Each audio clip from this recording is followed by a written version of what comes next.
misis. Oh, may na sila. Ang shipment,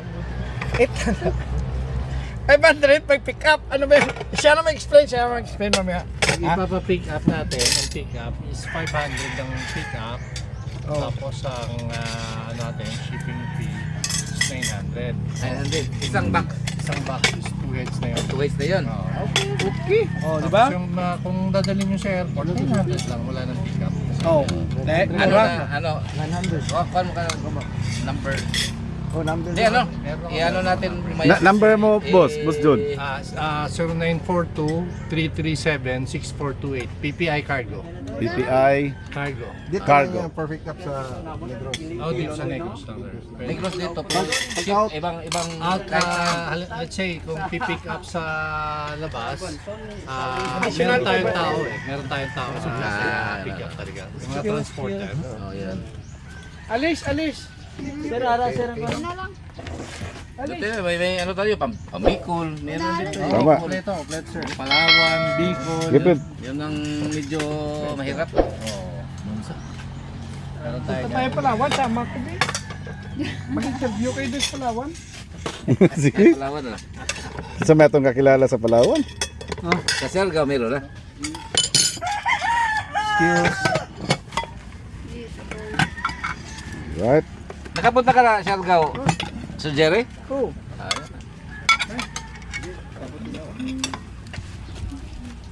Guys, let's eat. Kain muna tayo. Pananghalian. Mabigla si Michael, nauna pa ng interview si John kaysa ha? Sir Mike mo kadto.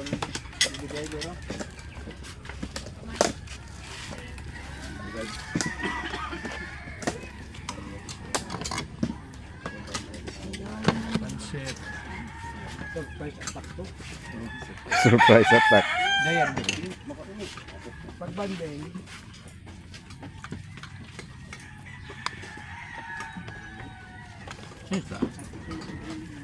Tangigi. Tilapia. Tangigi. Tangigi. Ang lata na eh. Bawal dito. Tangigi.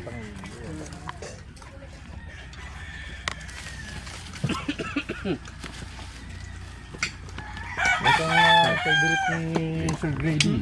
Oh, there. Oh, Grady, oh. Your favorite. Favorite bangus? Dito, oh. Kumito. Tapal niya din. Guys, isda na may puso ng saging ba to? Oo, sir. Yun. Ito pansit na may pansit. Ano tayo guys? Mindset. No rice. May sila. Nagkadtos lang. Grady is manok. Favorite Diet Sir Jerry? set. Diet also. Diet since morning. Since morning. Surprise attack ng Kismet. Big boy. Right. Pero may papalitan sa ng ano? Good cock. Siyempre, Palitan mo. hindi mawawala ang sili. Good. Downstairs. Kala dito, dito, tanong.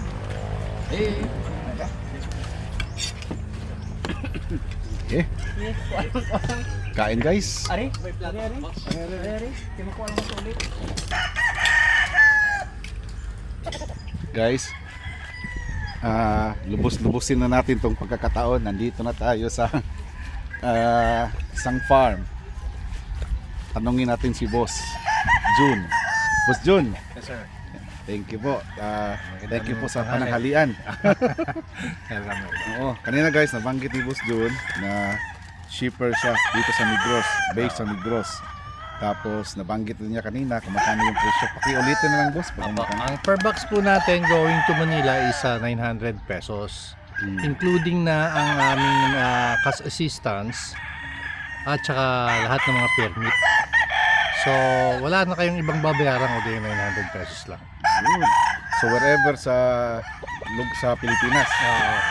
Halimbawa, so pag halimbawa, Manila lang yan. Halimbawa, mga connecting flight is nag-charge po kami ng 1,800 conforme sa lugar. Conforme sa Okay, pero including na rin yung including na rin yung mga permit. Okay, tapos kasi sa amin ngayon dito, ang style namin, meron kaming cash assistance na 2,000 pesos per head if ever na disgrasya yung manok natin dahil sa nasira yung ventilation ng eroplano. Pero if ever naman nag-away sila sa loob ng karton, wala tayong wala tayong Magkano yung cash assistance? Ang cash assistance natin is 2,000 per head. 2,000 per head lang. At least meron kang makuha kahit paano. Pero bihira naman nangyayari yan, guys. Bihira. Kasi tinitingnan naman din ni Boss June yung eroplano kung may ventilation ba o wala. At saka yung kami talaga ng PAL, Philippine Airlines. So ang Philippine Airlines, hindi rin sila tumatanggap ng live animals kung ang eroplano nila is non-ventilated. Correct. Kaya scheduling lang talaga. Schedule lang tayo. Tsaka limited lang ang pagpadala ng manok. Hindi siya talagang maramihan. Tama. Matanong ko, Boss June, ano bang complete name mo, Boss June? Tsaka family name? Ang talagang pangalan ko is Herminio Caliston Jr. They Herminio call me, Calisto? Caliston. Caliston. They call me June June. Caliston. Ang pangalan nitong manukan ko is J. Cali Game Farm. J. Cali. Oo. C-A-L-I sa Caliston na Ayun. J. Cali.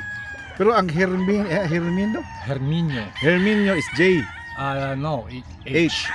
Bakit J? Sa June. Oo, kasi junior June Cali, parang gano'n. J. Cali Game Farm. Oo. Tapos yung cargo natin is PPI Cargo. PPI Cargo naman. Ba't PPI, boss? It's a name of 3 person. It's Paul, Precious, Paul, and Idol. Idol nga anak mo yun. Anak yan ng may-ari talaga ng PPI Cargo. Okay. Ano lang ako parang ang anak niya tsaka yung anak ko nag-asawa. So assign ako dito sa Bacolod. Sa Bacolod ka. Ang may-ari talaga nito si Cesar Salvador. Cesar Salvador. Sa Manila base. Hindi, Iloilo base. Iloilo base. Ang main namin kasi Iloilo Yun. Nako. Ngayon, guys, pag-usapan naman natin yung J. Cali Game Farm. Yan. Dito sa game farm mo, boss, ilang heads ang nandito ngayon? Sa cord area ko, meron akong 300 300 heads. 300 heads. So, nabanggit natin kanina, guys, na babaguhin na natin yung pangalan, hindi na tayo tatawag ng backyard. Yung 300, that's medium scale game farm. So, Medium scale. guys, talagang mag-practice tayo para maituwid natin yung mga kinasanayan na natin dati ba na minsan mayroong masasaktan. No? Okay lang. Kasi tawaging backyard tapos ang yaman may swimming pool. Backyard, no? Tapos yon. Dito sa J. Cali, boss, ano yung signature line natin? Actually, ang signature ko dito is ang mga kelso at saka Kelso, yung Kelso mo, boss, ang kelso ko, yan siya, Cecil Davis yan Cecil Davis Kelso. Tapos meron din akong Cardinal Kelso. So yung mga baseline mo, Ayan yung mga baseline hinahalo-halo mo usually, sila yung hinahalo ko sa sweater. sa sweater.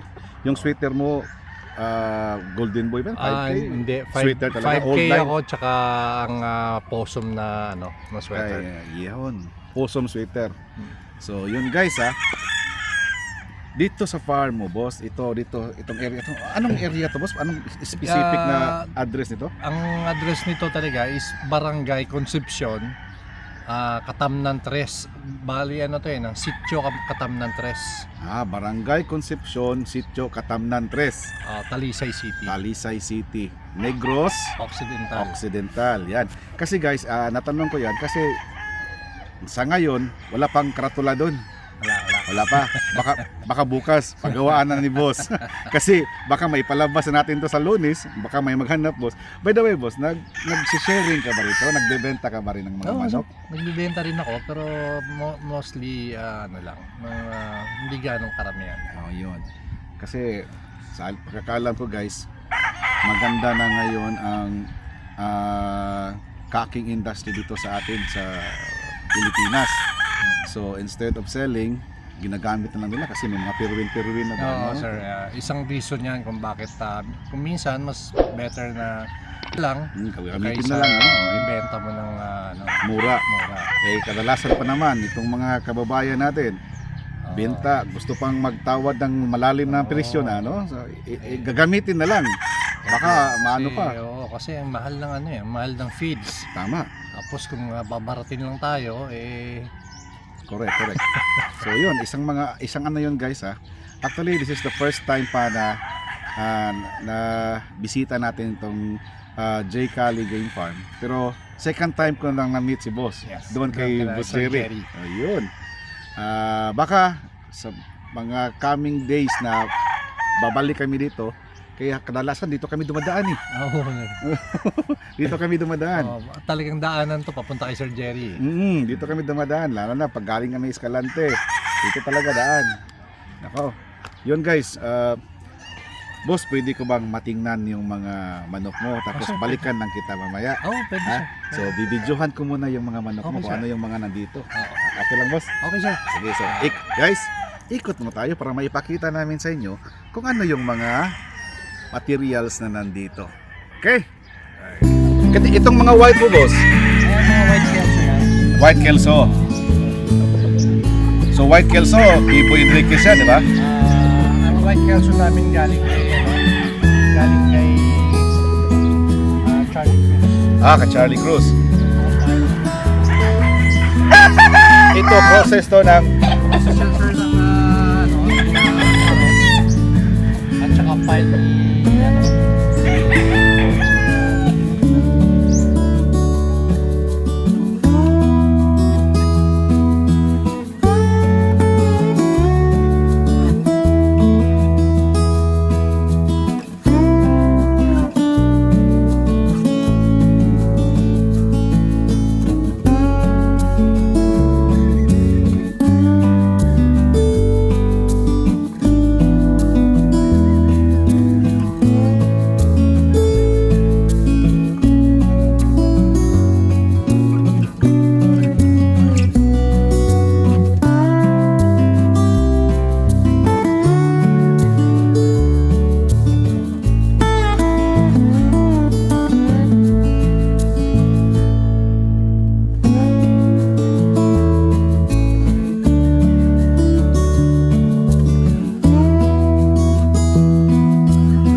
may ipapansin ako sa inyo guys ha. Dito kay Boss June, dito sa J. Cali Game Farm, tinamnan ng mga Madri Cacao. Tingnan nyo guys ha. Wala kang makikitang mga tipis dyan. Except ito. Tingnan nyo guys ha. Magkano lang na bang cost nito? Tapos ang galon na, half galon na ito boss no? Hinati. Ayan.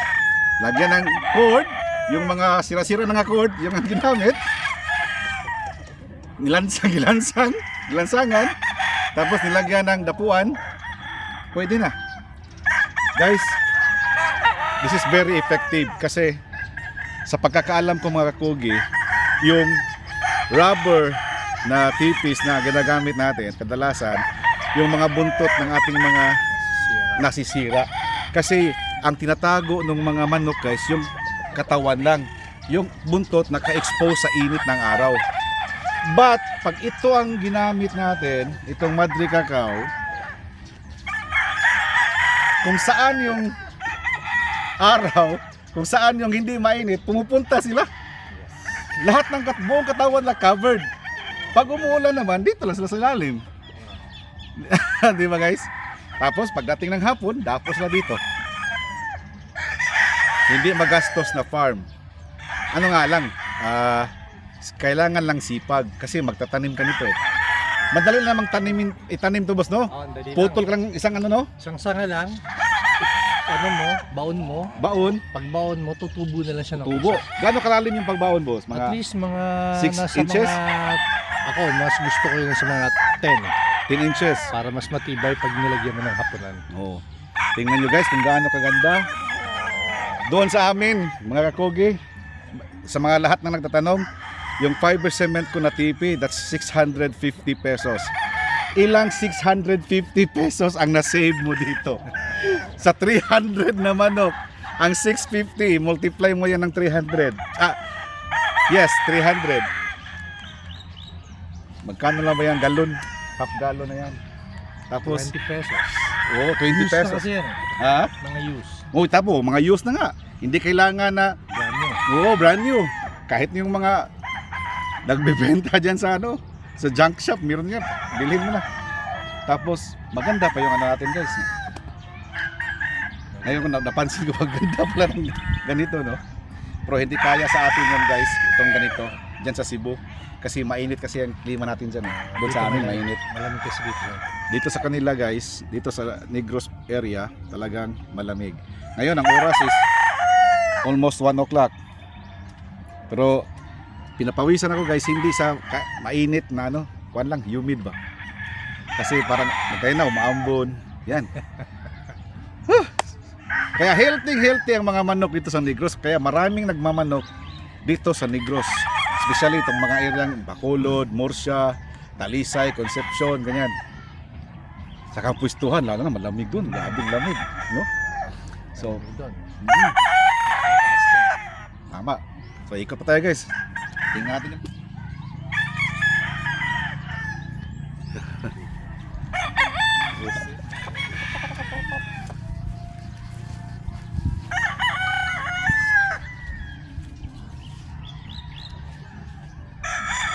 Itong pagmamanok mo, boss, matagal na ba to? Matagal na ako nagmamanok talaga eh. Actually, galing pa sa mga lolo. Ano na? Hereditary na talaga. Kasi habang lumalaki, nakikita ako sa mga pinsan, actually sa lolo ko namin. Mahilig sila talaga sa mga fight nila. So, ako naman, nahilig ako nung umuwi na talaga ako dito sa Iloilo. I'm from Iloilo talaga eh. Okay. Nung umuwi ako sa Iloilo, yung pinsan ko, siya yung nag-encourage sa akin na bumalik sa manok.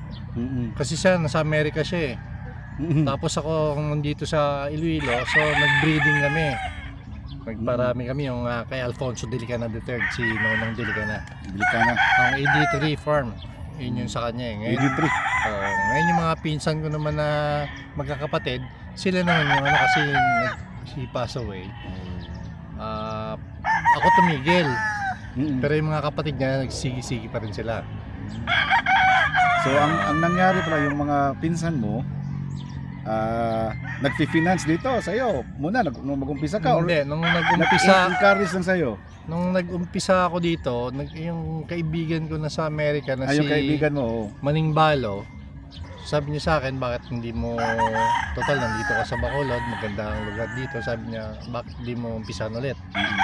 So mga 3 years pa lang ako nag-umpisa ulit. Actually 3 years. So 3 years pa lang, so after sa pandemic. Oo, after Parang ganun. pandemic, tsaka lang ako nag-umpisa ulit. Ikaw ang in charge of breeding, ikaw ang nagbi-breed. Ako ang nag-bibreed lahat. Pati sa handling and conditioning. Sa conditioning, akin lang ang conditioning, may tao lang ako. At least ikaw, Boss Jun, kabisado mo na yung mga gawain sa farm. Oo. No? Oo, medyo na ako dyan. Iba kasi yung kabisado ka sa mga gawain sa farm kasi pag may inuutusan ka, pag hindi na nagawa yun, kasi may marunong ka man nun. Sa mga tao natin, dapat tayo talaga masusunod. Tama. So, kailangan sabihin mo kung hindi naman masama at saka mahirap para sa kanila, gawin nila. Dahil kasama yung trabaho nila eh. Tama. At saka pag ginawa nila yun, natuto sila, madadala nila yun kahit saan. Oo, tsaka hindi. Pagka halimbawa maganda ang result ng aming ginagawa, maganda rin ang income nila. Correct. Kasi masaya yung owner, dapat masaya din yung mga tauhan. Kaya yung mga tauhan, hindi pinababayaan yan. Pero dapat yung mga tauhan makinig. Tama.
Yan guys, nakabisita tayo dito sa J. Cali Game Farm. Dito sa Barangay Concepcion, Talisay City. So, yun. Boss, thank you kayo boss ha. Thank you Boss Jun. Thank you. Thank you. Guys, balik tayo dito. Dumadaan dito palagi. Ano nga? Bili lang ako.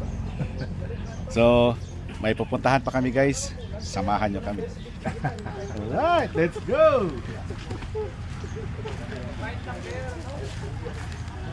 Guys, si Mrs. Ma'am, si pangalan mo, ma'am? Pangalan mo, ma'am? Chiki. Chiki. Ma'am, thank you sa lunch, mama. Thank you kayo. Sarapan ba kayo? Oh, sarap. Kukupyahin ko yung ano, yung may sabaw. Aw! Gagawin ko sa amin. Wala sa amin yun eh. Yun nga. Yung may puso ng saging. Wala sa amin yun. Sinigang. Sinigang. Oh. Thank you po. Thank you. Thank you, ano. Oo. Ayan, guys. So sabi ni ni Boss Jerry, punta na tayo kay Lancy De La Torre, kay Idol Lancy. Ayan.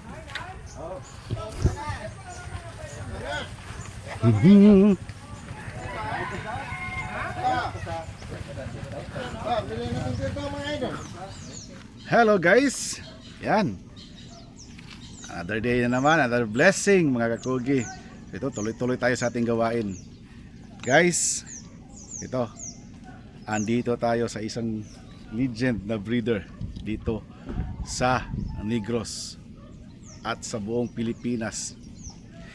Buuhin na lang natin ang buong Pilipinas, guys. Diyan. Nandyan ang farm ng idol natin, Lancy De La Torre. Tayo guys, puntahan natin.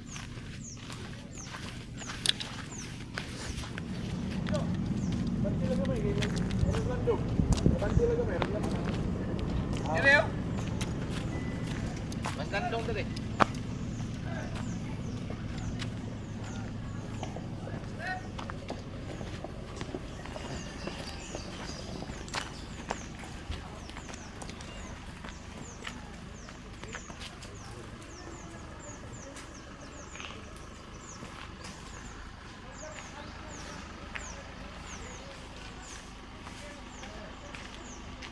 Good afternoon, mga kakugi.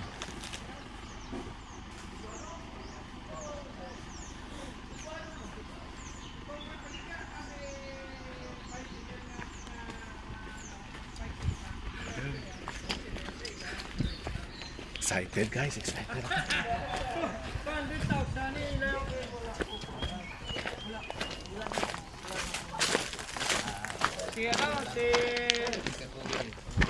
Boss Idol, good morning.